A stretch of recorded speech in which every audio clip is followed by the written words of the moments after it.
Hey guys, they're getting ready to get started. Right now it's mostly just everybody milling around, chit-chatting, talking about the agenda, what else is going on in the county.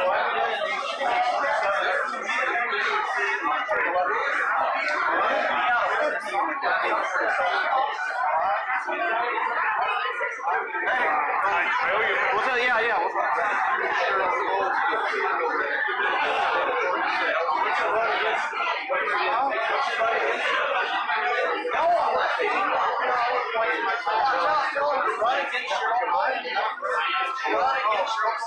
Don, you should tell the stream.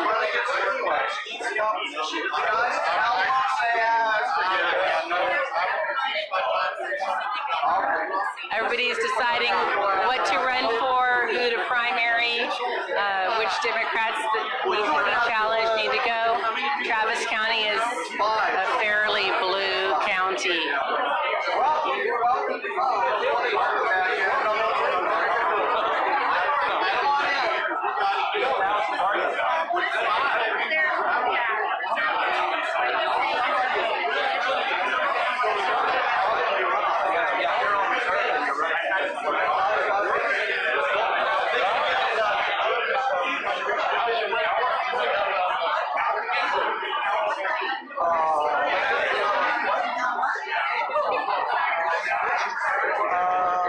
Well, I haven't seen the rest of the reports. We have to read all the details.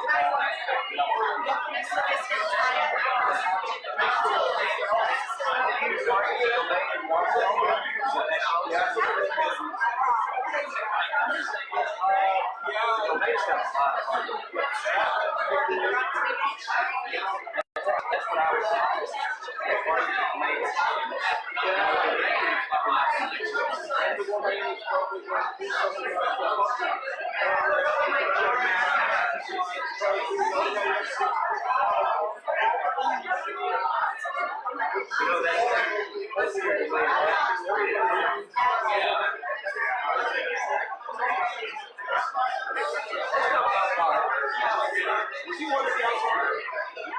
Okay, all right. change that. Probably.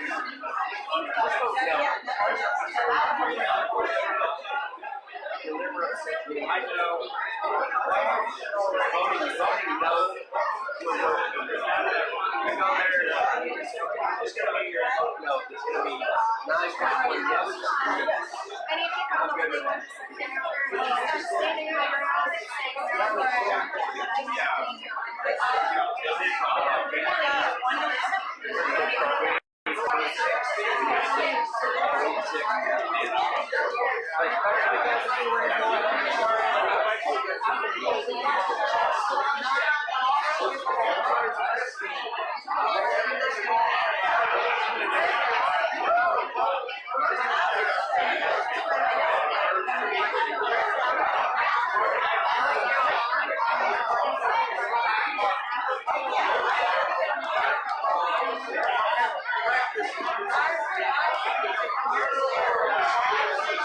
All right, folks. All right.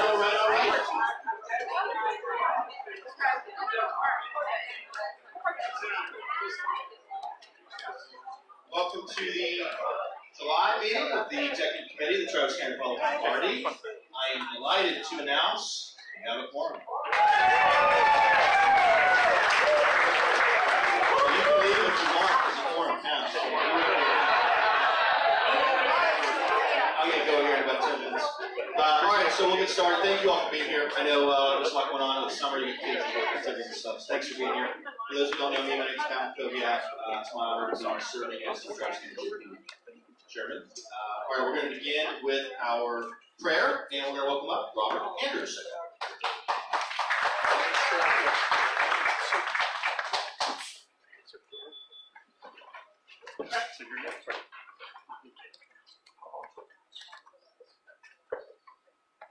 Lord, we thank you for the opportunity to gather as an assembly here in a country that allows us to do that freely and without fear.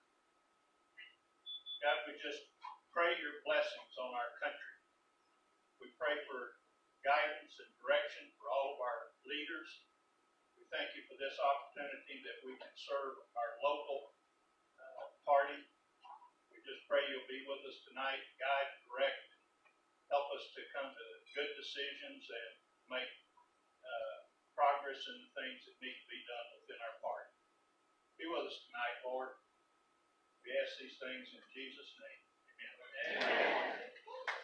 Thank you, Robert. Appreciate it. And James Randall is going to lead us in the U.S. and Texas pledges. I pledge allegiance to the flag of the United States of America and to the republic for which it stands, one nation, under God, indivisible, with liberty and justice for all. On the Texas flag. On the Texas flag, I pledge allegiance to thee, Texas, one state under God, one and indivisible. It's good to be able to pledge the American flag while that is still legal. All right. We're going to go ahead and have candidates come up. We're obviously at the very beginning of a two-year cycle, but we have a number of people who are here tonight who are stepping forward as candidates. So if you would just kind of make a line over there, come on up. We'll give you 2 or 3 minutes to speak. I know for one of the candidates, Don Zimmerman wanted to have a quick minute to introduce them for another office, so he's going to do that. Maybe Don will do that one at the end with Mackenzie, but let's go ahead and start. Maybe we can start with the HD 47 candidates if any of them are here. No, Aaron's here. We'll start with Aaron. Aaron Wrights. All right. Yeah, hey everybody, my name is Aaron Wrights, and I'm a conservative Republican candidate for HD 47, which is sort of southwest Travis County, okay? Now, for many years, HD 47 was Republican. And prior to it being redistricted the way that it is right now, that region of Travis County was Republican. And by all accounts, if you look at the best data, it is still very favorable to Republicans. But an unusual set of political circumstances allowed Democrat Vicki Goodwin to sort of ride the Beto wave into office, and she's now the Democrat incumbent. And since then, she's been bad for the district and bad for Texas. She voted against property tax reform. She voted against Texas's Born Alive Infant Protection Act. She voted against the ban on taxpayer-funded lobbying. She voted against what would have been a constitutional amendment forever banning a state income tax in Texas. Okay? She is way out of step with this traditionally conservative district. In fact, Mark Jones of Rice University ranked her 7th out of 150, 7th most liberal Democrat in the state house today. Okay? So this seat has to be flipped. Not the least of which because of redistricting in 2021, which, by the way, if Republicans don't win this seat back in 2021, you can kiss this district goodbye for at least another decade. Okay? We can flip this district, but it requires the right candidate. And I think that I'm the right candidate for a couple of different reasons. Number one, I'm going to deliver on solid Republican and conservative policy agenda that's consistent with the Republican Party of Texas platform. I'm going to cut taxes. I'm going to advance pro-life legislation. I'm going to address in a conservative way a lot of the unique road, traffic, and safety issues that are unique to HD 47. Okay? And I think that I have the background in order to succeed in both a Republican primary and a general election. Okay? Married my high school sweetheart, graduate of Texas A&M University, where I was a member of the Corps of Cadets, commissioned as a second lieutenant in the United States Marine Corps, served 5 years on active duty. Thank you. Got out active duty as a captain. I'm still in the reserve. Made one deployment to the Helmand province of Afghanistan on an embedded training team. And currently a lawyer, went to UT Law, was hired as conservative Texas Supreme Court Justice Jimmy Blacklock's inaugural law clerk. And I'm back in private practice now while serving as the volunteer chairman of the Austin chapter of the Texas Public Policy Foundation's Liberty Leadership Council. Okay? So I think that I've got the experience, the background, and the fit with this district to both electrify the Republican base and come next summer and fall, really resonate with a general electorate that used to vote Republican and doesn't vote Republican anymore for a lot of different reasons. But I think that after I win this primary, I'll be able to make those people feel comfortable voting Republican again. Okay, so again, my name's Aaron Reitz. Last name is spelled R-E-I-T-Z. Just Google me, go to our website, connect with me on social media, and I look forward to earning y'all's votes over the next several months. Thank you very much. I think the only other HD 47 candidate here tonight, Don Zimmerman. I love following Aaron, fellow Aggie. I tell you what's great about this and why I'm excited about all the candidates running in HD 47. He used his time well and hammered Vicki Goodwin. She deserves it. But he did such a great job, I'm not going to keep doing it. But anybody else who's interested in getting into HD 47 and running, let's go after that Marxist socialist, that crazy representative there. What we need to do is tie these Democrats to AOC and the crackpots that you're seeing on the national media, because that's really who the Democrats are. They have to be exposed as they are. One thing I'll say about my candidacy, remember, I'm the only candidate who got elected to office and followed through on a campaign promise to eliminate a property tax. No one ever heard of that before. What candidate has ever run for office on a platform, I'm going to eliminate a utility district property tax, and succeeded in doing so? It's remarkable. Thank you. The second thing I'll mention very, very briefly, Austin was incorporated 1839. How old is Austin? Austin's a really, really old city. And the first time in the history of the city of Austin that they lost a forced annexation demand was under my leadership in the southern part of District 6. We actually defeated a forced property annexation against the demands of the bureaucrats. You know that ad they have about Visa, about what things are worth? For me to sit there and look at the face of that bureaucrat when he lost the vote for a forced annexation, that was worth $1 million. Just the look on their faces. What? We never lost in 150 years and we lost annexation? So I have a proven track record of delivering results, and I'd love to have your support. We ended with over $51,000 in contributions and pledges. We have about $43,000 in the bank right now. We're in great shape. Thank you guys for your support. Some of you in here has supported us very well. I really, really appreciate it. They run hard, run through a brick wall to win.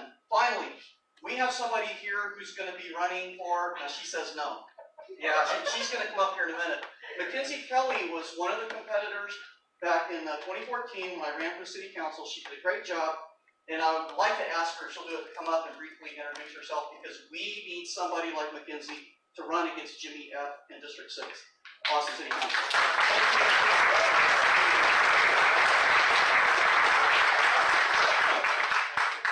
So we'll have Mackenzie, we have one other candidate, and then we're going to have the other campaign. Mackenzie.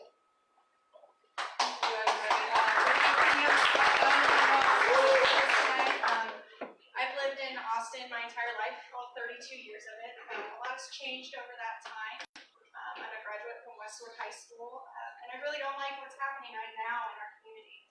And there's a lot of good that can be done if the right person was in that spot. And I firmly and wholeheartedly believe that Jimmy Flanagan is not that person. Currently, I work with the elderly and an awesome job. I'm the director of client care. I get to listen to people and love listening to people. I don't have all the answers, and I'm willing to look for that. And I can only do that with your support. So anything that you have to let me know about, that you're concerned about, I'm willing to listen. So if you'd like to talk to me afterwards, let me know. Again, this wasn't prepared, so I'm really on the spot, but please definitely reach out to me. Did you want to say something? How do we donate to? I don't even know that yet. Sorry, everybody. This is like, Cash tonight. Yeah. You can know more in September when my plan is firmly laid out and the foundation is definitely built. Thank you so much.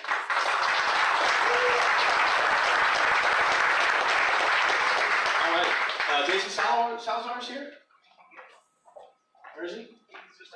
Oh, great. Hey, Jason. I'll go last one after everything's said and done. Well, go ahead. I want to go last when everything's done. This is the end of the candidate section, so this is it. You're on, David. Thanks for coming.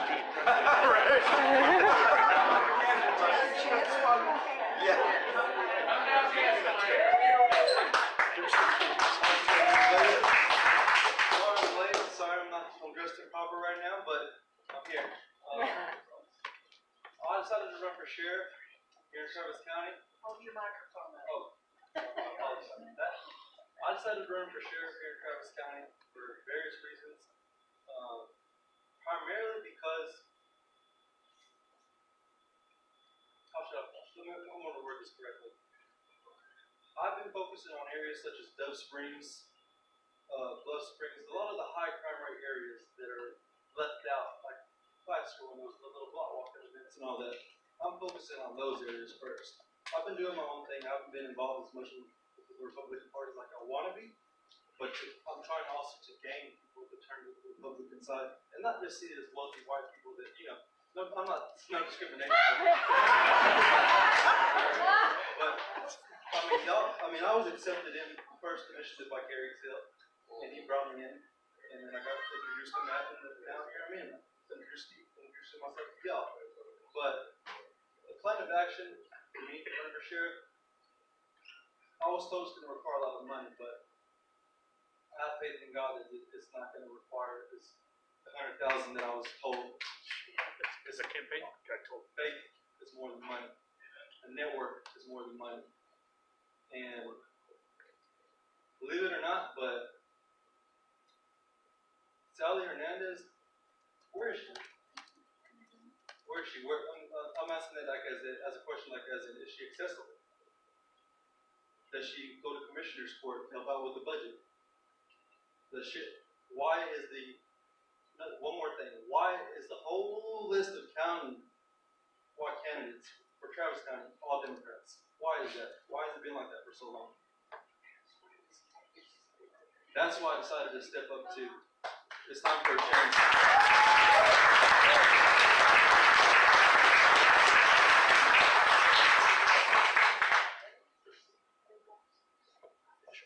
But as far as that, I'm not here to slander Sally Hernandez. I think she's done a fantastic job with running the jail. And I'm not going to speak on the ICE part. That's not disclosed this time for the next round. But I will say this, with her being in the heart of Texas and having all these resources here, incompetency in tunnel vision is what I see a lot of. There's too many resources here, even for somebody like myself. And there's a lot out there and help out the county and statewide GOP, and also help out to turn the people that see discrimination from the Republican Party to come to the Republican Party and rise up. And what's your name? Jason Ryan Salazar.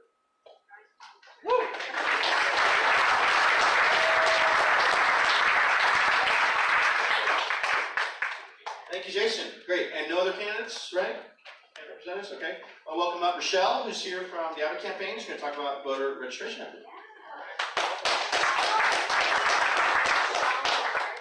Totally accessible. Thank you, Jason. One thing that we are really focused on and really committed to is voter registration.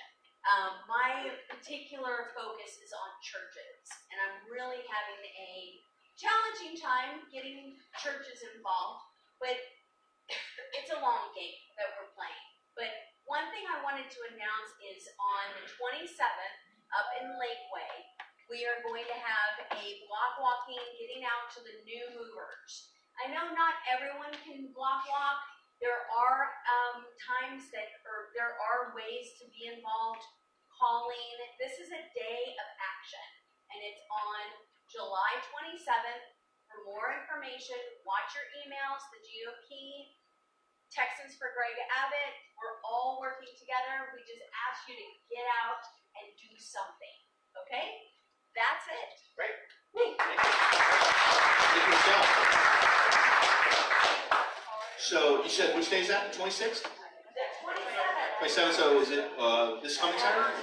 27th. Next Saturday. The last Week from this Saturday. Yeah. Sorry. Gotcha. Week from this Saturday, and we'll circle back with Brian and let's talk about that because I think there may be an opportunity to make that a voter registration day, where we can really take very specific actions in neighborhoods, at grocery stores, etc. It'd be a good effort for us. Okay. Anything else, candidates? Campaign related? Okay, great. Thank you for those who are here. We'll keep on going, Andy. SREC, I saw Fernandez here. Do you want to make an announcement? Anyone else? Any other SRECs? Okay. Yeah, come on up and just tell us what's going on.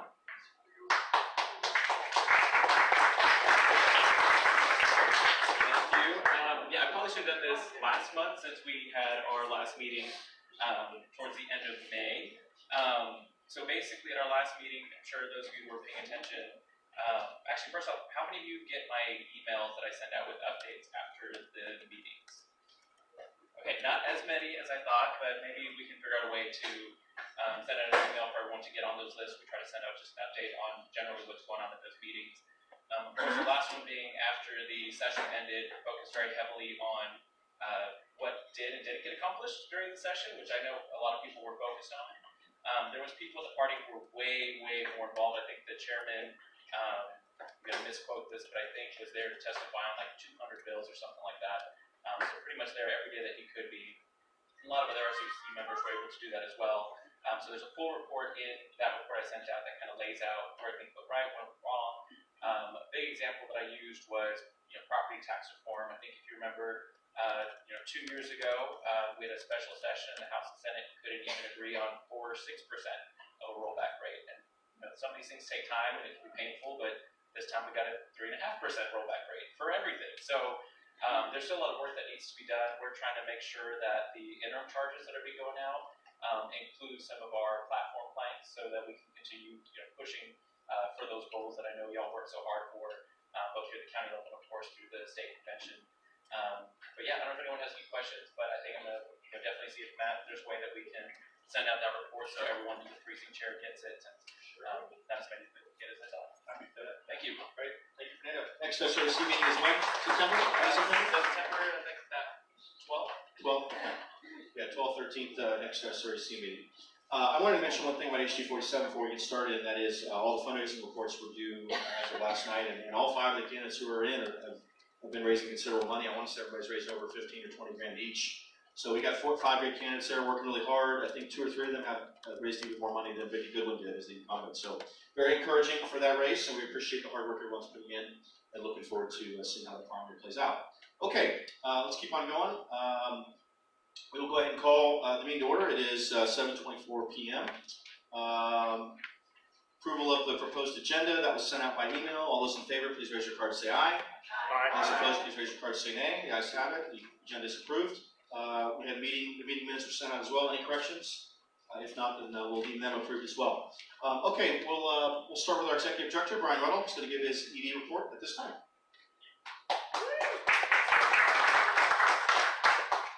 Thank you very much. It's been a very busy month with the Travis County Republican Party. Obviously, a couple weeks ago, about 2.5 weeks ago, we had our Reagan Day Gala, which was a great success. I want to thank all of you who attended and all of you who put in a lot of hard work to make that event successful, whether it be finding people to give tickets or donating items for our silent auction, which I'd say the silent auction was the unsung star of the night. They went better than I ever could have thought. It's probably one of our most successful silent auctions that we've ever had. So I want to thank all of you. Silent auctions are only possible when we have a strong Republican force out there.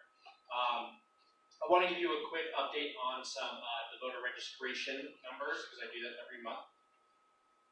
So in House District 47, I was able to kind of do a little bit of math to figure out the new movers, the new registered voters in that district. There were 128 new voters registered in that district in the past month. From what I can tell, Republicans or just in general, the registration rate was actually a little bit down this month as far as new people registered. It's summer, people are not doing as much. But the great news out of that 128, 80 of those have actually voted in a Republican primary in the past. So this was a very good Republican as far as actually new votes into the district. So we're really excited about that. Obviously, coming up, we are going to be focusing on what we're going to be calling the fall bash. Obviously, usually we do the summer bash with candidates with our Reagan Day Gala occurring in the summer. We felt that it would be best to move it into the fall. Obviously, we want to make sure that we don't run into the situation of not having individuals be able to attend the event. So we're actively looking for speakers. Right now, we have a couple options that we're working with as well, kind of to make sure that we are financially solid heading all the way through the new year into the next year. We're at a great Reagan Day Gala as far as fundraising, but we want to continue to build on that. That's actually something I want to talk to you about really briefly. These were set out on your chairs. Almost all of you. I think we actually had to add more chairs than I thought because so many of you showed up. That's awesome. This is our grassroots sustaining program card. We want to try to find a way to increase small dollar donorship for the Travis County Republican Party. We have, how many individuals here tonight? Over 50. 60 individuals. 68 individuals. If we have 68 individuals even sign up at what we call the Pizza Club level, that can add over $10,000 a year to our coffers. That pays for one full staffer for the Travis County Republican Party. And all we ask is that you just donate $10 a month, essentially what it costs by pizza to feed a volunteer a month. I think that's very reasonable and something that we really want to do. Please, if you have a chance, join our Sustainers Club today and maybe part after we get you signed up. On another note, this Saturday I will actually be getting married. So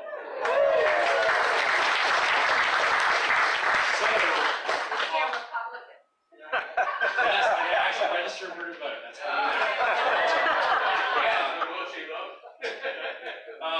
So the rest of this week, if you call the office and I'm not there, the number will actually transfer to Lauren, our Deputy Executive Director. If it's an urgent matter, you can feel free to leave a message on the county party phone system. Or I mean, if it is urgent, you can press 1 to get to Lauren. If not, you can just leave a message. I will get to it as soon as I get back.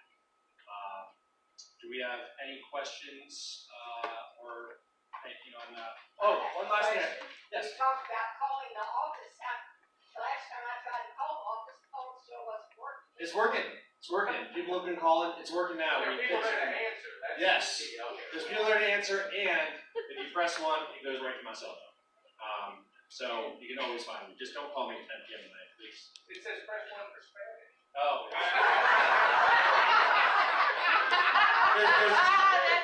There's one individual I do want to introduce. At Travis County Republican Party, we just received our first summer intern, David. He probably called most of you. This is one of the reasons why we're such a Travis County. This is his first executive job. David, I'm really happy to have you here this summer. Any questions on anything I've gone over? I probably after 2020. No idea yet. No idea. All right. No further business for the Yes. Oh, yes. Oh. Yes. Sorry. I need the full registration numbers as well, not just HD47.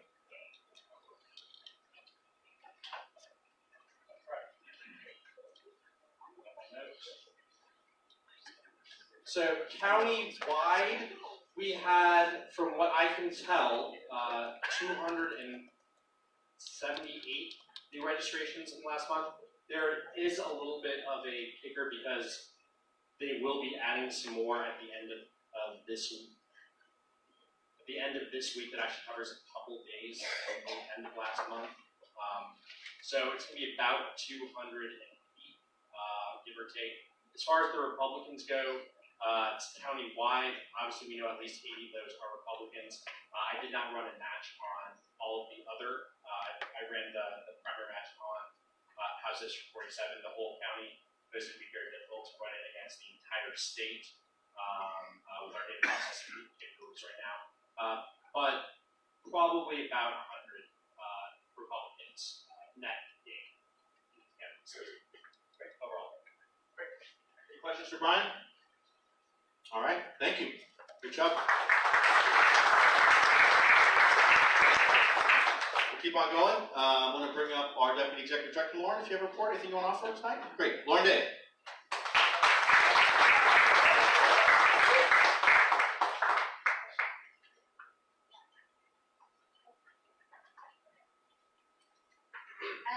I wanted to thank everyone that went to the Rain Gala. If you just put your hand in the air if you bought a ticket, wow, that's great. And those of you that sponsored a table if you're here tonight, yeah, just went in the back. Erin, thank you. Yeah, Nubia, yes, thank you. And then if you donated a silent auction item, can you raise your hand? I see a number of you right here. Yeah, thank you for that. And we had 56 items, which was fantastic. And I want to especially call out Susan. Thank you so much for helping out with gathering some of the silent auction items from a lot of the clips. That was really helpful. And I want to thank Mary, especially as well, for just helping with the registration table. And Olga and the Herd Burgers were, yes. Thank you all so much for setting up the silent auction whole thing. I mean, that was phenomenal. So, and there were a lot of other people as well, like Bob, that took photos for us. I think some of them have showed up online. Anyways, thank you all for coming and for supporting it. And as Ryan mentioned, with the fall bash, summer bash, we'll just be looking forward to the next few things. But let me know if there are people that you would like to hear. We're trying to put that together. And so, anyways, thank you. Great. Thank you, Lauren.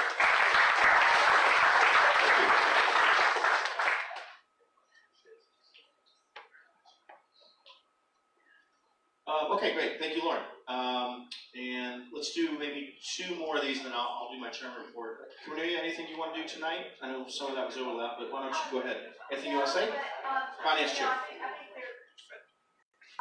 Just really what Ryan said, my understanding is we did right on the ranking gala, and that I guess the numbers are still being compiled. So I'm assuming it'll probably be Ryan maybe next month that will maybe have numbers for us. But We've already got our lunch scheduled. yeah, okay. But anyway, I'm gonna. Great. Thank you. Great. Thank you. you very much. And then why don't you go ahead and do treasurer report, and then I'll do chairman report. Sound good? All right, Brian Rival, treasurer report.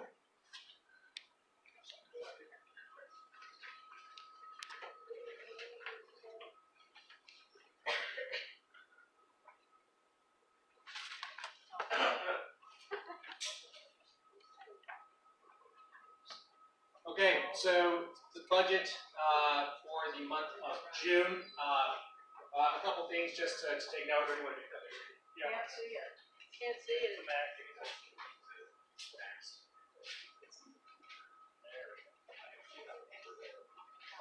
Okay, great. We can just go down this.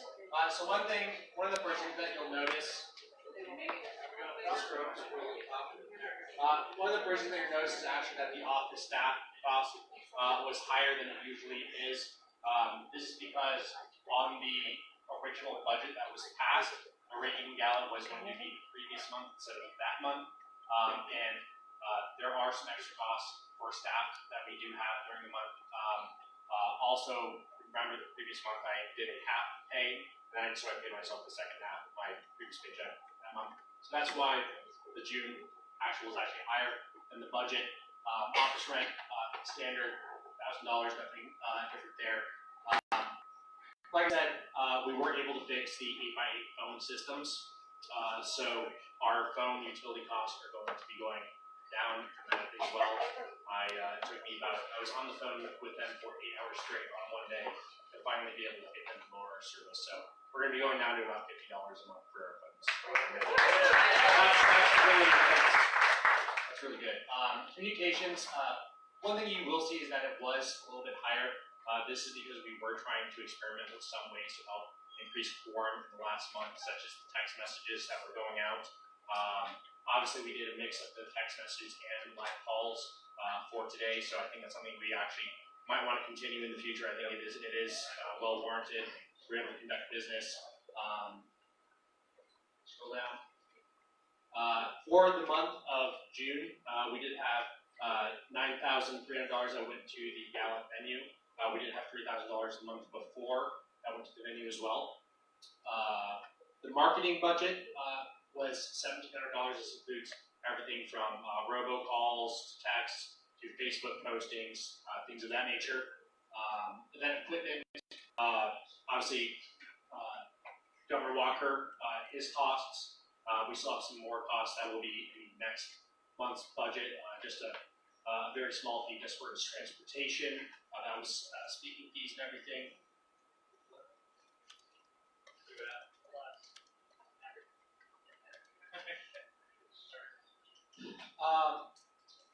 We did, so our total expenses for the whole month, including salary, everything, this isn't including the back pays, was $37,000, which I know sounds like a lot, but these regular galas, they do cost money to put together.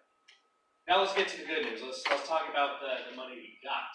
So, a couple great things. Number one, we had a great grassroots club month, about $1,000 of individuals who just stepped up outside of the gala just to donate money to us, whether it be a $50 bill or $25 here and there. That was really great. Event sponsorships, over $30,000 that were deposited within that month. There was some money from before, the previous month that was put in. Ticket sales, $21,299. That was just in pure tickets alone. Gala auction, $18,000 roughly. I will make one caveat. Technically, the gala auction was deposited at the first day of this month, just as far as the transfer from the bank in. But I just thought you should know because it was in the month what we had. So our total income for the month of June was $71,839.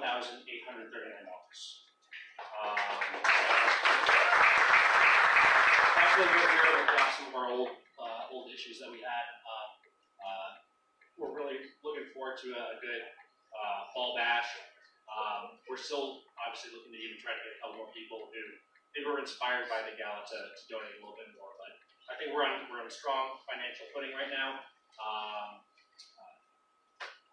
Does anybody have any questions? I know this was a very weird budget, and there were lots of larger, normal, and lots lower.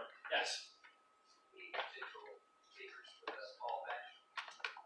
Potential speakers for not yet.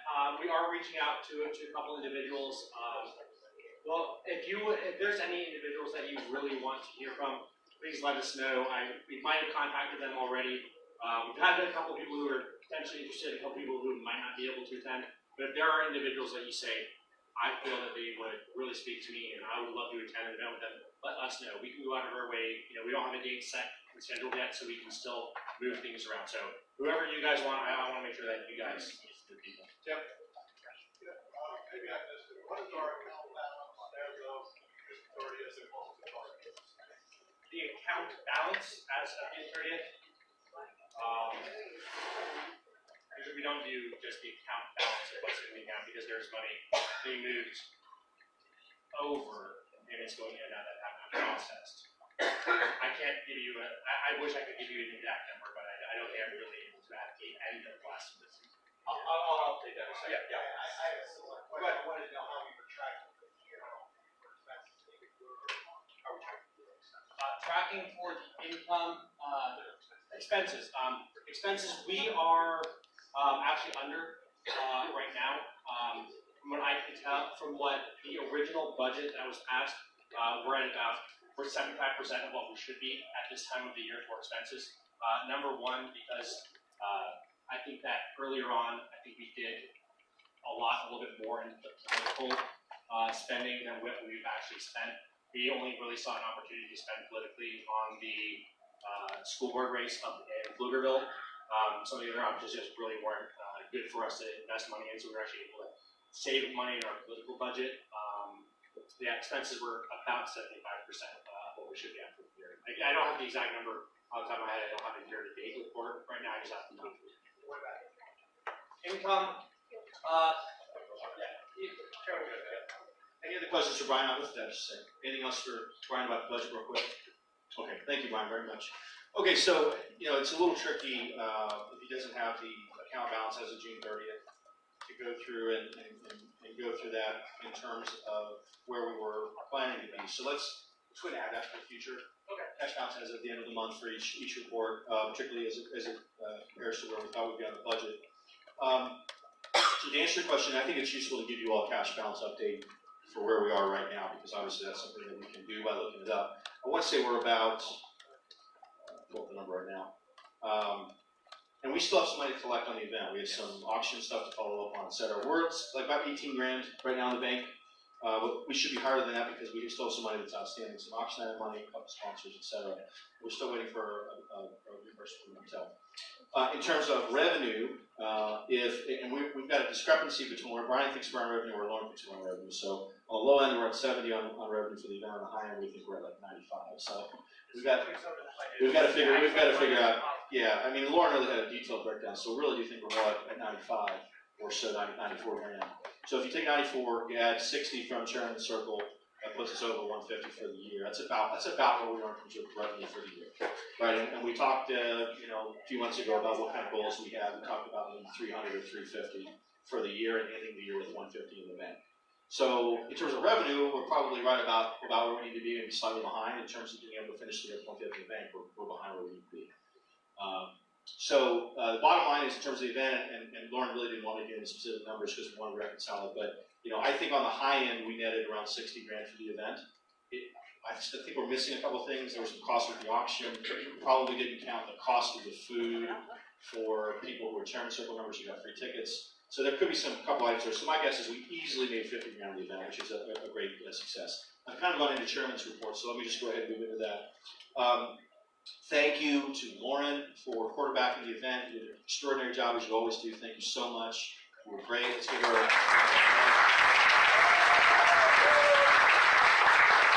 So Lauren does 90% of the work. I set up the speakers and the date and what we want to do, and she and I sew some tables and stuff. She does all this stuff. It's not very much fun. So these events would not succeed without her attention to detail, her work ethic, her professionalism. She's just awesome to work with. So as long as you're willing to continue doing these, I'm willing to continue doing them too. But if you say no, I'll say no as well. I want to thank Brian very much. Brian was there till 2:30 in the morning on the night of the event.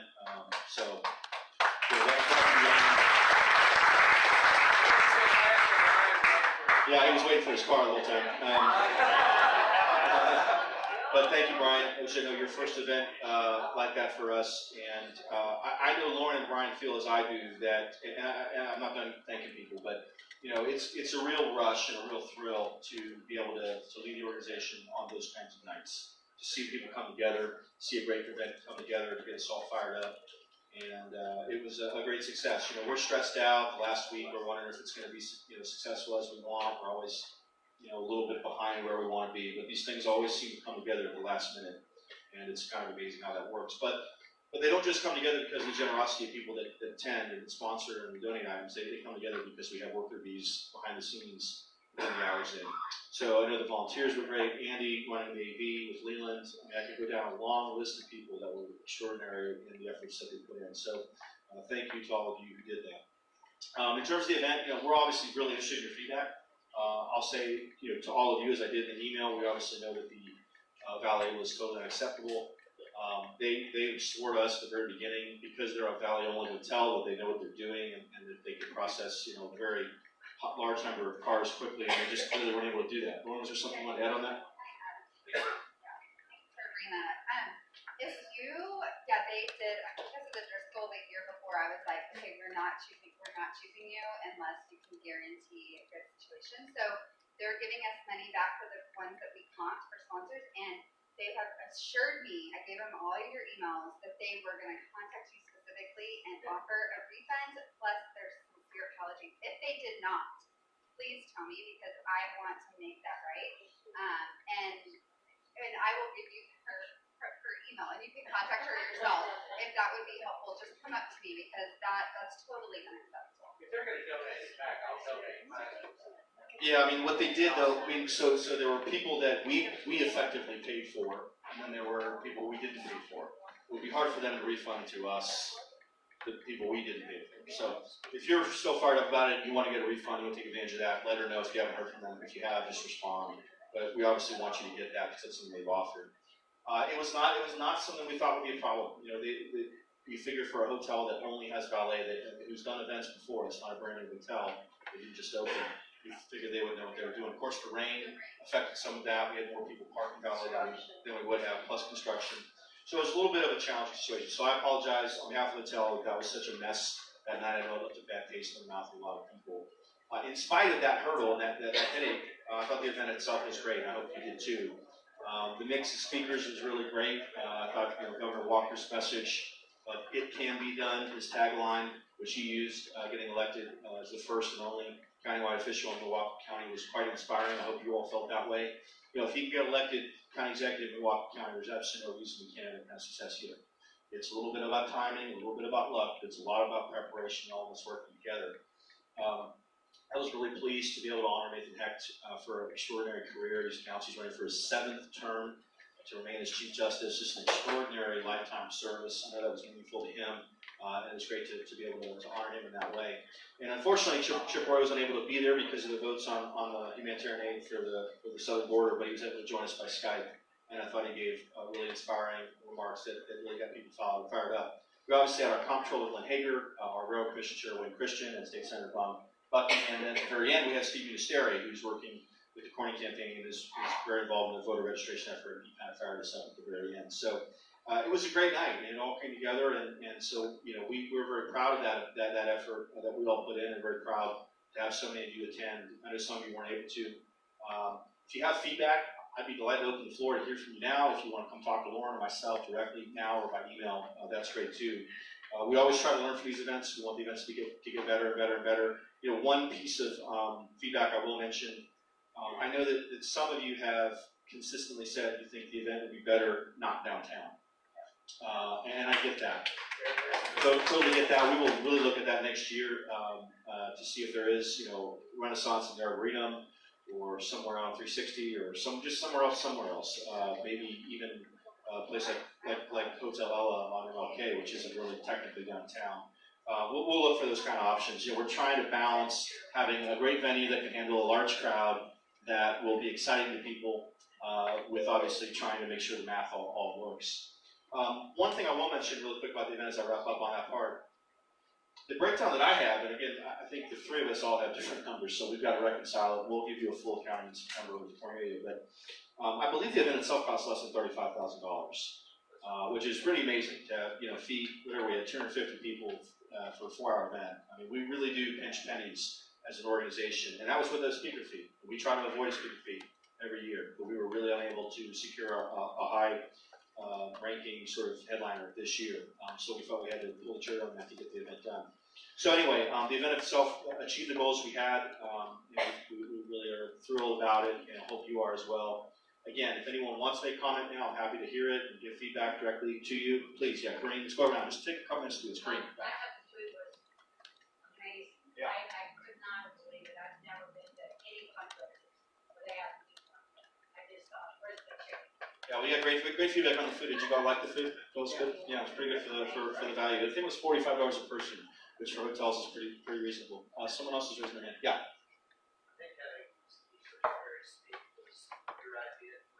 Yeah. Yeah, thanks. Yeah, it wasn't planned. We were still, these things are hard to manage to begin with, but then at the end, we're trying to make sure we know who won each item, and we're trying to know how much each item got, and then figure out how we're going to process all those people. I'm sure there's an easier way to do it, but we haven't found it yet. So, at the end, we want to obviously give as much time as possible for the auction so we can raise as much money as possible. And at the end, we have to be able to announce the winners and be able to process everyone. So, yeah, we kind of need a little more time, and so we tried to fill that with Steve, and I thought he was great. So, yeah, thanks. He was great to have. Kevin. Yeah, I thought the event was great. I thought the idea of that questionnaire with the vote, that was a really little touch. Yeah. That was phenomenal. Did you have an actual number on how much that one? Sure. Brought in? Yeah, my memory is that raises $800. I think. Lauren, does that sound right? $800 on the ballot? No cost at all. That was. Yeah, no cost at all. And that was Andy's handiwork and creativity, ingenuity, and science skills. So thank you, Andy. Yeah, he did the what's the word? What's the handout? Program. Couldn't think of the word. Yeah, he did the programs as well, which looked great. So. Yeah, we're just, as I think I'm impressing upon you, this is an extraordinary team effort for all of us, and it consumes a lot of time, particularly in that last month. It's extremely intense, but the satisfaction that we have when it's over, when we know it's succeeded, and we know it's had a good time, and it's achieved our goals, is a special feeling as well. And it really does keep us every year trying to do it. And it was like 4.5 weeks, right? Time and time again. Yeah, that's right. We had just over a month. I mean, which generally you want 6 to 8 weeks. Yes, Jason, question.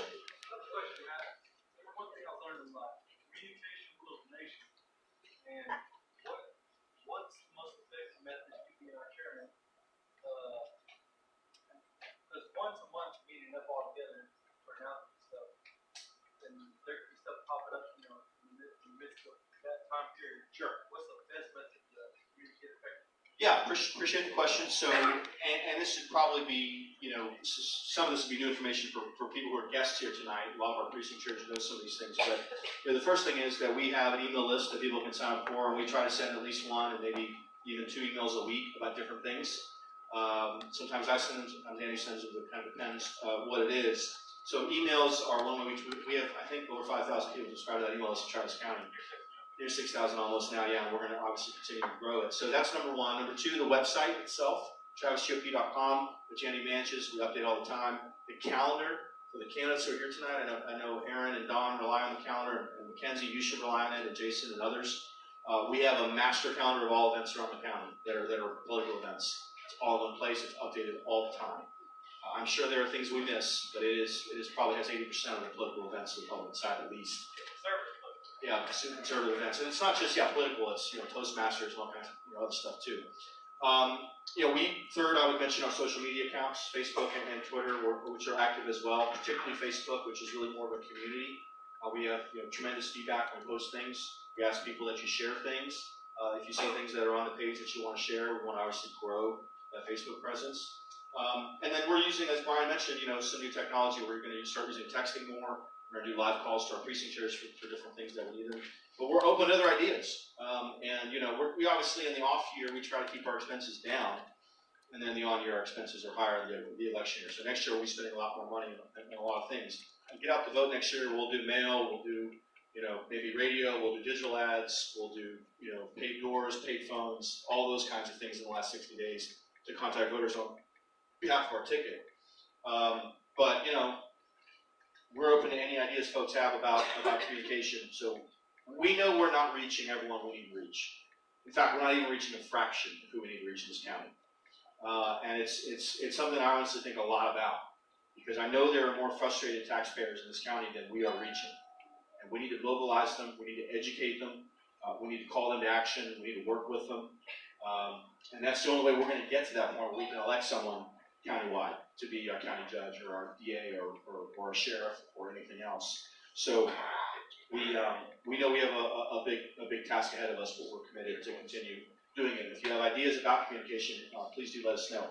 So a couple of quick areas on my chairman report. I do want to just take a minute to talk about the Sustainer program. You saw on the budget that that's now providing $1,000 a month. Our overhead is around $8,000 a month.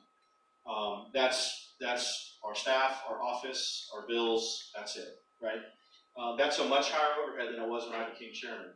I want to say when Olga was here, those days it was $3,000 or $4,000. If you remember, at times we didn't have an office, and Olga was part-time, and I'm not denigrating anyone, but it was not the full-scale, round-the-clock effort that we have now. That obviously requires us to be much more aggressive in fundraising to be able to cover that. But if you ask me what's the single most valuable thing we could do to make sure Travis County Tcrp is stable and growing for the future, I would look at the Sustainer program to cover our overhead, right? Because the overhead doesn't change. It's monthly. It's the same amount. We cover it every month. It's automatic. And if we get to a point where we don't have the money to cover that, we're going to have to cut back, and I don't want to do that. So I really am asking you. I know a lot of you give in terms of your time. I know some of you give in terms of your money. Any amount will help. $5 a month, $10 a month, automatically deducted from your account by your credit card. You can do it on the printout that he has on the chair. We can sign up online. Tcrpsustainers.com is the website. And we're going to make more of an effort to do some special things for people that are in that giving club. But we really do I want to ask our precinct chairs to join. I really do want to ask you to do that. We want to continue to see that amount grow. It's going to help us lose less money on a monthly basis from overhead, so that the money that we raise from donors can go straight to our kind of large-scale initiatives and our long-term objectives in terms of next year. We're not going to get to 150 grand in the bank for losing money on overhead every month. Right? We've got to get to a point where that's covered, and then the donor money can go into savings for next year. So a couple of things. One thing I want to mention, I just want to quickly thank and recognize our former executive director who's here tonight, Gary Teal.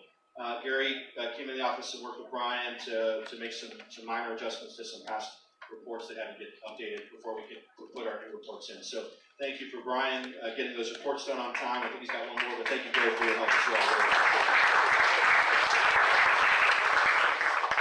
I'm trying to think about anything else. I think that's it for now. Maybe if I think of something, I'll come back for announcements. But thanks again to everyone that helped us on the gala. If you would consider joining the Sustainers, we would love to have you at whatever level you want to participate at. We'd love to continue to see that go higher, and we'll continue working towards our goals as an organization. Anyone have questions for me at the moment? No, but I second that.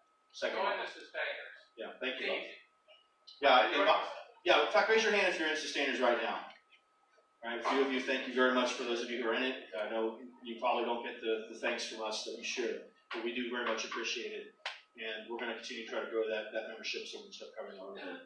Okay, any other questions or comments real quick about my report? Okay, we'll keep on trucking. I don't know how many, I know we have nominations and we have one or two other committees, but why don't we have Fernanda come up here? I know we have a couple people who are literally just sort of hanging around who we don't even need to vote on, I don't think. Or maybe we do. Do we? Okay, we haven't even voted on them. Okay, you're right, because we had to have a quorum. Okay, so we have some appointees for unexpired terms for the precinct chair. I want to welcome up our nominations committee chair, Mayor Trevino.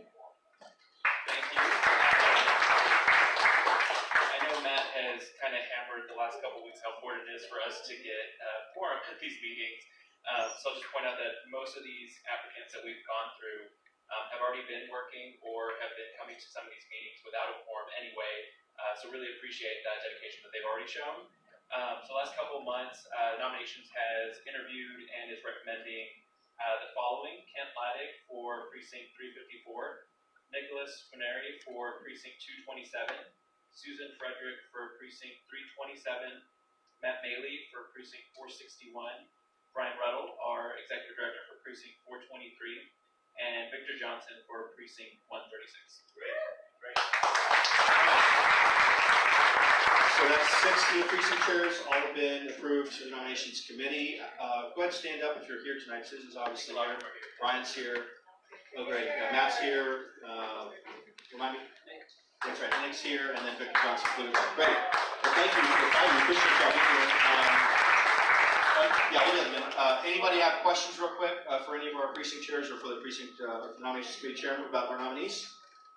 All right, seeing none, we're going to go ahead and publish approve them as a group. All those in favor of approving these 6 nominees to be precinct chairs, members of the executive committee, please raise your card and say aye. Aye. All those opposed, please raise your card and say nay. You guys have it, it's unanimous. Congratulations, and once you step forward, we'll swear you in.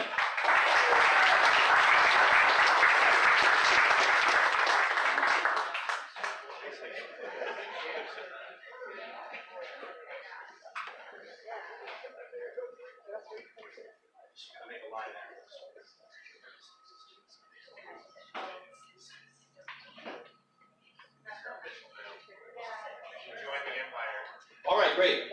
Again, thank you all. Congratulations and welcome. We're delighted to have you. If you would, please raise your right hand and repeat after me. I, and state your name.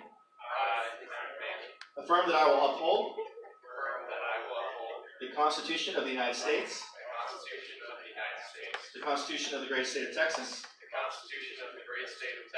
the platform of the Republican Party, and that I will, to the best of my ability, serve as precinct chair of the Travis County Republican Party. So help me God. Congratulations.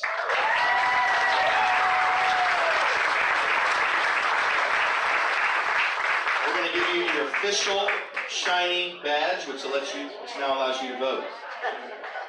All right. Thank you all. Grab a seat. You're now eligible to be voting among our body. We welcome you and congratulate you.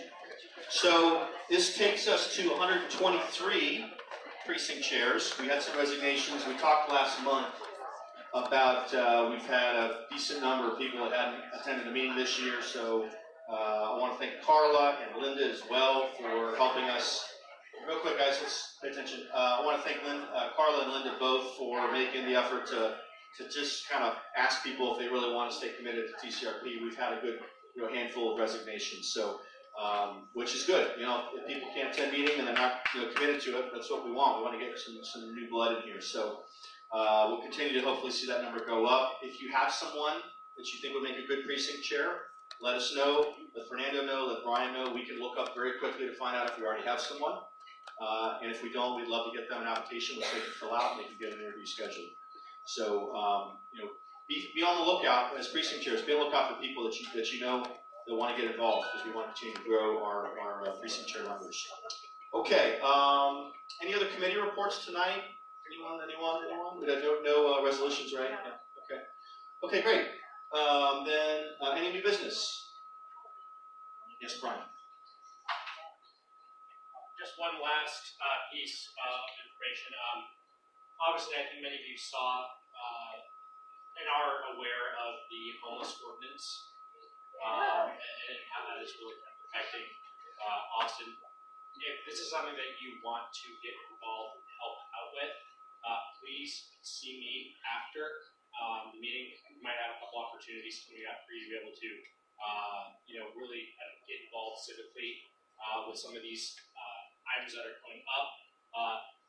Next little thing I know, kind of on a completely unrelated notice, it would actually save me a lot of effort. Is anybody here a public notary? Come find me after. All right. Thank you.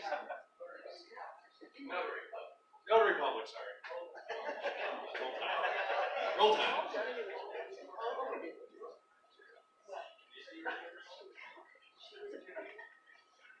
Yeah. Thank you, Brian. Appreciate that. Yeah, I'm glad you mentioned. I'm sorry. Just two quick things I forgot to mention. So on the homeless camping ordinance, I know hopefully some of you saw we put a pretty aggressive press release out last week. Did a number of local TV interviews. I want to just take a minute to make sure people understand what it is, because honestly, we had a little bit of confusion ourselves, including kind of from the Austin Police Association. So the City of Austin passed an ordinance that has really 3 aspects to it. I don't want to go through all of it, but I'm going to go through one part of it, and that is, it basically, it used to be that if a homeless person was sleeping in a public place, that they could actually basically be kind of part of the criminal justice system because of that. And so what the city's trying to do is they're basically trying to decriminalize homeless existence in Austin, right? Which on one level kind of sounds attractive. The problem is that in practice, what that means is now you can basically camp or sleep almost in any public place as long as you're not affecting someone else, right? So if you're, and this is really more of a downtown issue. It's not really spreading to a lot of other parts of the city. There are some areas, particularly in South Austin, where there's some of that. Is it? Yeah. Yeah, it depends where you are. The parks are actually not open to camping at this time. City Hall, of course, was exempted. You can imagine why that is. But either way, you know, the biggest problem that I have with this is, number one, there's a public safety aspect to this. We all know that the number of our homeless population are on K2 and other drugs. We've had news stories just in the last 10 days of people that were attacked. In fact, there was someone who was attacked right outside our building a couple of days ago, the Vaughn building. So that's number one. Number two, this is a public health issue as well. You can imagine if you're sleeping on a curb in front of a business, you don't have a restroom to use, and you can imagine what they're probably doing in those circumstances. So from my standpoint, you know, what I think needs to be done is that this needs to be rescinded, and we're open to any and all ideas, including even putting this on the ballot, probably not this November because I think it's too late, but next November, to try to have this ordinance removed. This is the kind of thing you see in Los Angeles and San Francisco, where homeless people can do anything they want at any time. The Austin Police Department and the Police Association opposed this ordinance. What we need is to move homeless people towards self-sufficiency as much as possible. We have to start by identifying our drug abuse and alcohol abuse population to get them treatment. And then we have to identify people who need mental health treatment and make sure they're getting that kind of help. For everyone else, those are people who can and should be working on some level. So we need to expand the shelters that the city has available, so there's more bed space. These people need to be in shelters, not on curbs in front of businesses downtown, affecting, you know, convention attendees and tourism and small businesses and things like that. We mentioned one other thing, and I'll go to questions and comments. There may have been some confusion about whether people can camp or sleep on quote, private property. The ordinance does not, in terms of its actual text, allow for people to do that on private property. The problem is, number one, if you have a sidewalk in front of your business, the sidewalk is public property, but it's the only way people can get to your private property, right? So there were people, I saw a photo just a couple of weeks ago, people sleeping right next to the, I forget the name of it. Well, there's that, I was going to mention that, but the movie theater downtown. No, the artsy one. Ritz? No, Viacom, yeah. Right, so you can imagine, you know, people walking by a movie theater may not want to have to step over a homeless person to go in. As it relates to private property, this is a good point, because 3 Sundays ago, some homeless people decided to camp in the parking lot of a discount tire. That obviously is private property. They were closed on Sunday. And so, you know, when police realized it, you know, they went in and were able to clear them out. But so they weren't allowed to camp there, but they clearly were camping there. And that affected private property, and that affected that business, and that affected people that drove by and saw that happening at that business. So I can tell you this is bad for business, it's bad for downtown, it's bad for tourism, it's bad for public safety, it's bad for public health, it's bad public policy. And to make things even worse, our mayor, after this happened, decided what he was going to do was go to Los Angeles and Seattle to study what they're doing and try to bring it here. So, anyway, let me pause. I know people had a couple things they want to say. Mary and then Jason, yeah. All right, 2 things. First of all, Carla put together something that she posted on Facebook that was very beneficial, and I would suggest that if we could get that in printed, you know, and hand it out when they're asking for cash, which gives them all the places they can go, whether they like the rules or not. We'll provide them what they need to do. Yeah. You know, if based on what their need is. Second of all, there was a situation the city council met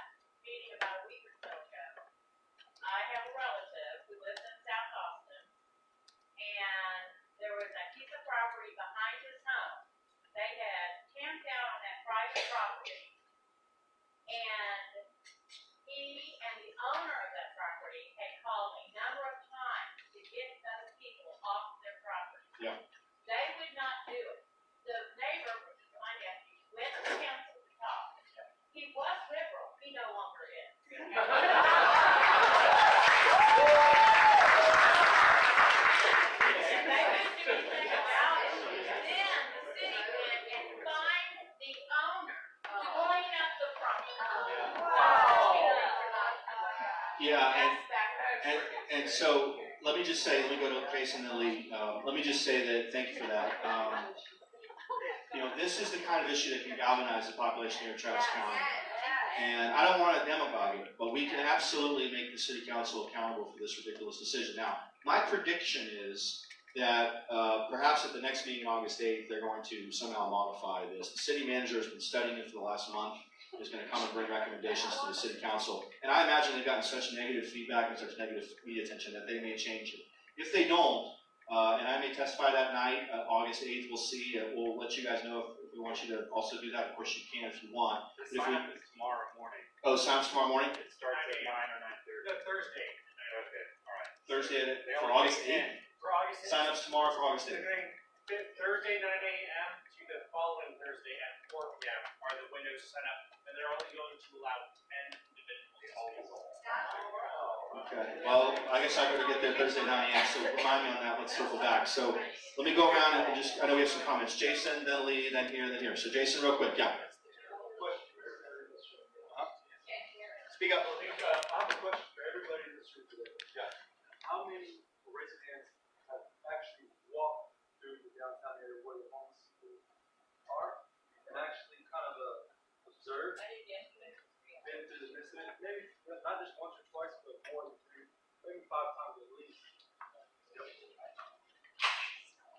And how was your argument? Depending who you are, So, yeah, we're having trouble hearing you guys. Is there something else you want to say, Jason? Okay. Yeah, I mean, yeah, this is not like none of us have experienced this. A lot of us work downtown or go down there for different reasons. I mean, I'm down there every day. Okay, Lee, and then here we'll go around. So, Lee? There's something that the governor could help us with. All of us, we have a number of state hospitals across the state. Only one releases people from other counties into the local community. The others require the committing counties where the judges have sent them for observation to come pick them up when they're released and take them back to their home counties. We serve 22 counties out of the Austin State Hospital. They release out the front door. This is a state agency that's been feeding the mental health problems on our streets for over 30 years that I've lived in this town. But it is now time to say, counties, come pick up your own, take care of your own. Yeah, I think that makes sense. Will you follow up with me by email, and I will try and find out who's handling homeless issues for the governor's office, and we'll work on that. I mean, I'm 100% willing to take that on. Let me mention a couple other things real quick, because I studied this a little bit. So the city says there's 2,500 homeless people. The Austin Police Department believes it could be as high as 10,000. The city, depending on how you count it, the city is spending anywhere from $25 to $100 million each year on homeless. And you can imagine that population has been growing. We should see that population decreasing. We should be moving people off of homelessness. So let me go around and wait a couple more comments, and I'll wrap up. Yeah, did you have something you want to say? Yeah. They're not just downtown. Yeah. I live in Southwest Austin in a residential area, and they're in our green belts. And when you call the police, they don't want to come and move them. And when you go walking in the green belt with your dogs like we usually do, sometimes the dogs get stuck with needles, and there's trash, filthy trash in the woods. Nobody is responsible for cleaning that up. Yeah. And I mean, it's becoming a criminal thing. It's a quality of life. It's a quality of life issue. The walking paths that start downtown and go all the way out to the residential areas, they use those to get out to the residential areas. Yeah. Okay, so let's keep on going. There's someone else over here. Yeah, go ahead. You, and then we'll come over to Samara. Yeah. Real quick on KUT the other day, because I try to balance what I listen to. They were talking about the statement that was made through the professor, and they were saying, well, that's what the act says. Well, okay, he realizes that it maybe wasn't quite exactly the private property deal, blah blah blah. Yeah. He hasn't retracted that for us, so it came out to that community as a negative. Tcrp. Yeah. What I was like excited about what you said, but I'm just saying that we gotta be so careful about what we say that we wouldn't. 100%. We kind of went off some Austin Police Association information, and it wasn't quite 100% accurate. I mean, I would argue that what the ordinance has done is it's made it easier for homeless people to camp on private property. It may not be lawful in terms of the provisions itself, but it's the net effect of it.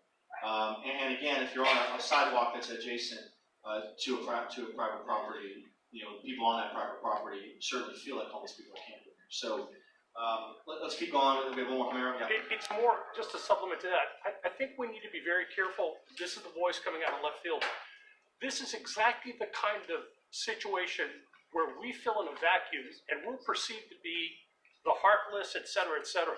So let's be politically savvy and let's make sure we don't talk about it in terms of criminality. Whether you agree with it or not, the fact is this is an unsolvable problem. That's number one.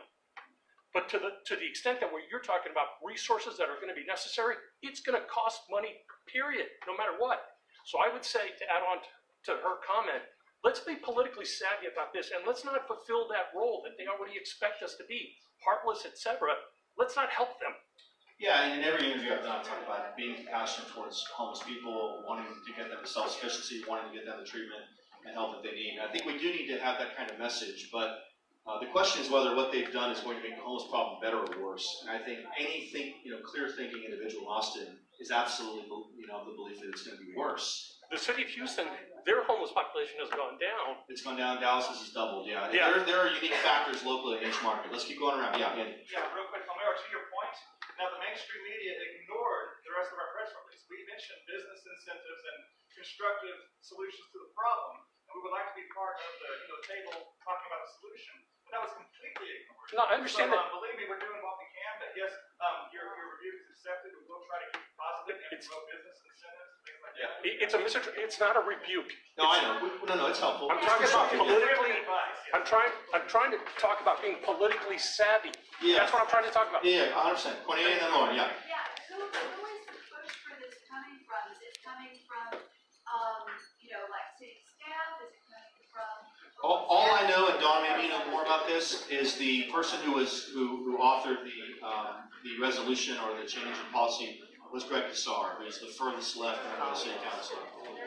So, Were you there at a meeting? Were there any I wasn't there. advocacy groups? Yeah, I don't know. There's Dawn. Do you remember the name of that group? Is it Arch? What's that? Echo. Echo is sort of the city's established homeless nonprofit. Yeah, they're a little progressive, socialist, religious theocracy. Yeah. Aaron, yeah.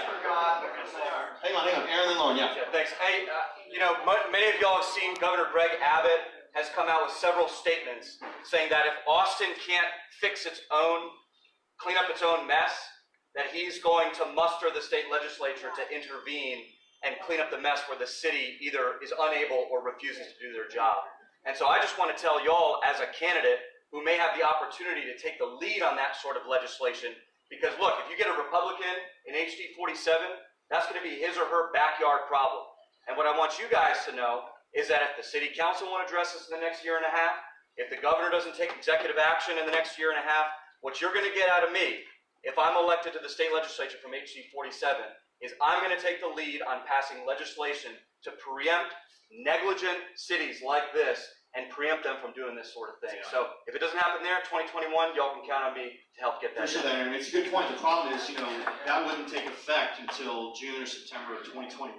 That's almost 2 years from now. It's not your fault, of course. But we got a long way to go between now and then. Let's have a call special session. Yes, Lauren. I just wanted to say, as a small government person, my husband and I support local loaves initiative. Have you heard of local loaves? Yeah, of course.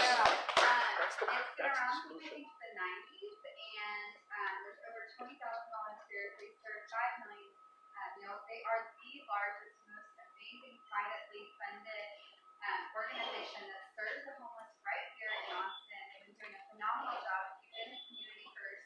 It's a great facility, really helping people with relationships of not just giving them meals, but really helping them self-sufficient. And that's what we're about as being independent, having people be independent. So I would encourage you, Mobile Women and Dishes, check it out, donate, volunteer as well.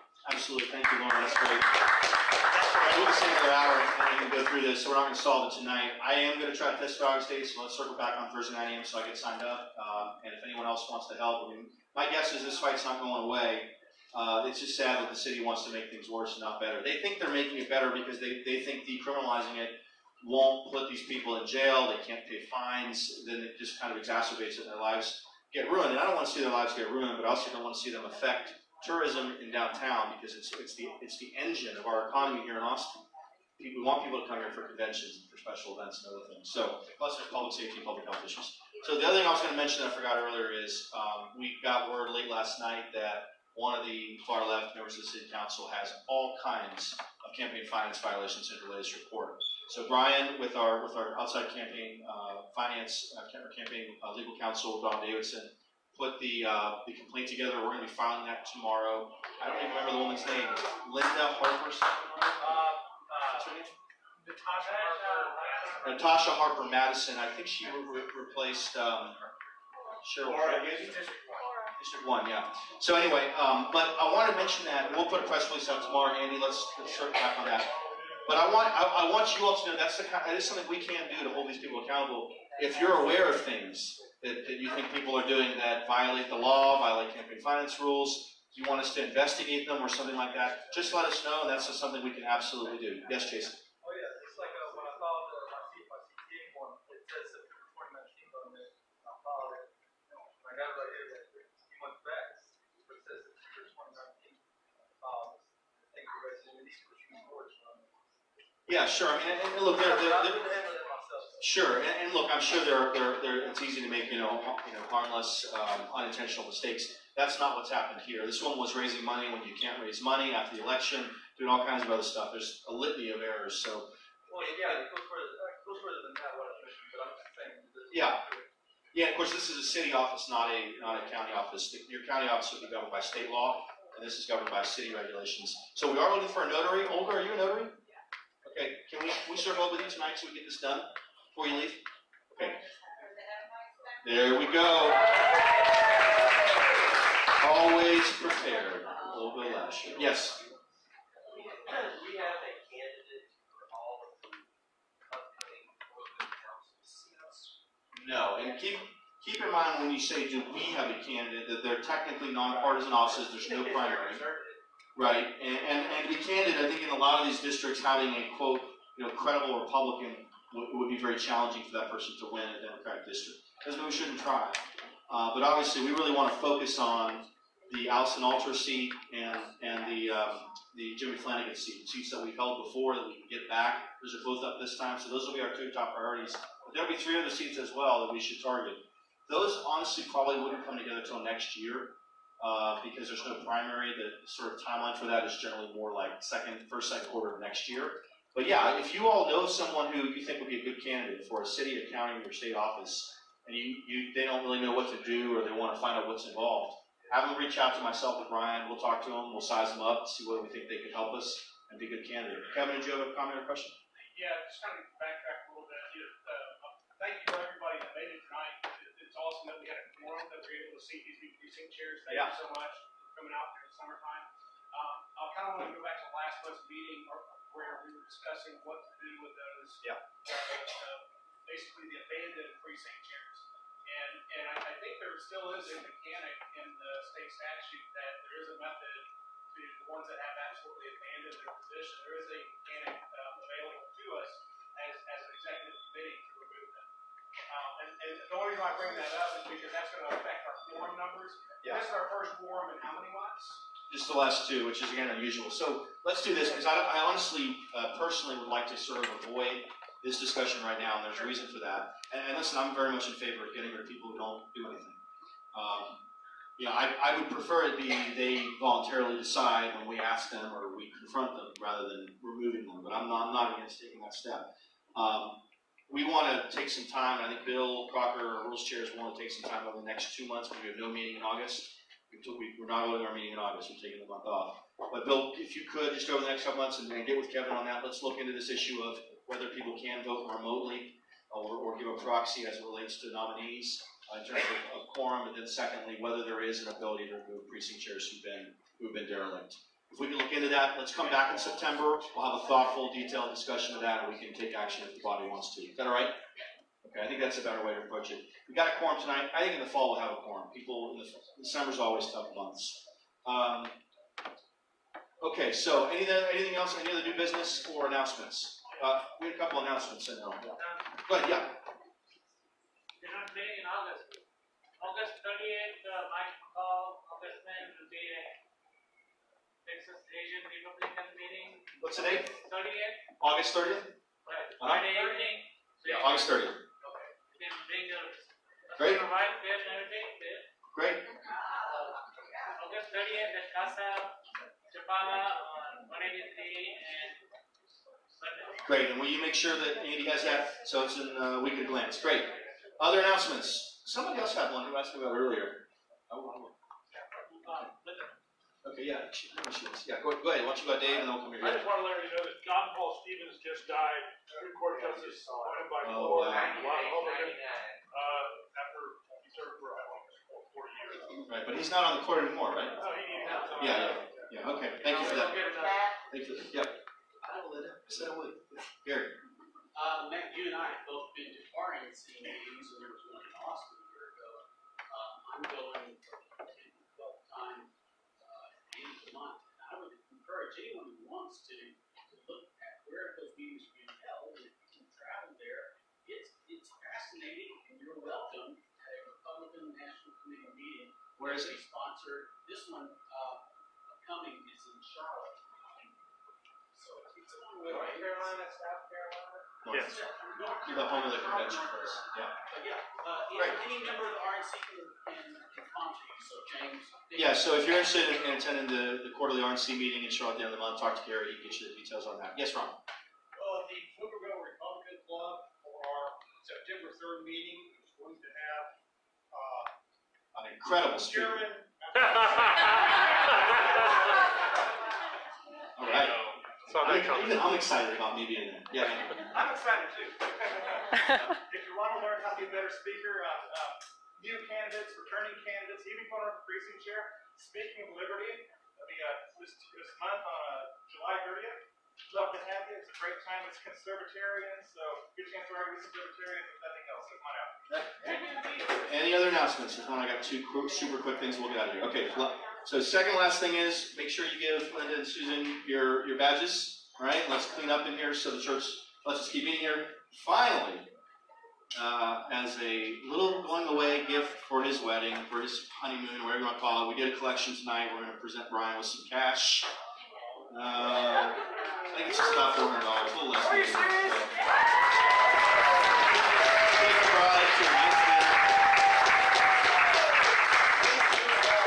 Nice dinner means no talk of politics for the entire dinner. The literal definition. So, all right. So, congrats, Brian. Congratulations. We're excited for you. All right, folks. Motion to adjourn. All those in favor, raise your votes. Thank you. We'll see you in September.